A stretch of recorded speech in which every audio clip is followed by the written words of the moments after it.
ठाउँ चाहिँ चिल छ के माया कसम टक्क यता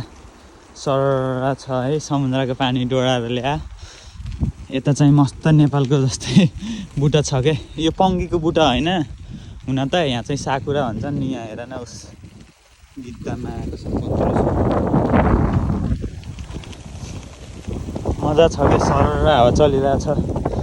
पर्याहरू मस्त छ यो ठाउँ चाहिँ मलाई आउँदा ठ्याक्क नेपाल जस्तै आउँछ कि यो वन यो बुटा देख्दा चाहिँ यो रमाइलो लाउँछ टक्क लाएर कामबाट आयो यहाँ आउँदा शीतल हावा चल्छ कि यस्तो गर्मीमा पनि शीतल कस्तो नेपालकै याद आउँछ बाटो फेरि यस्तो छ यहाँ चाहिँ रोक्न पर्ने हुन्छ गाइज म चाहिँ फुकुओकामा अहिले टक्क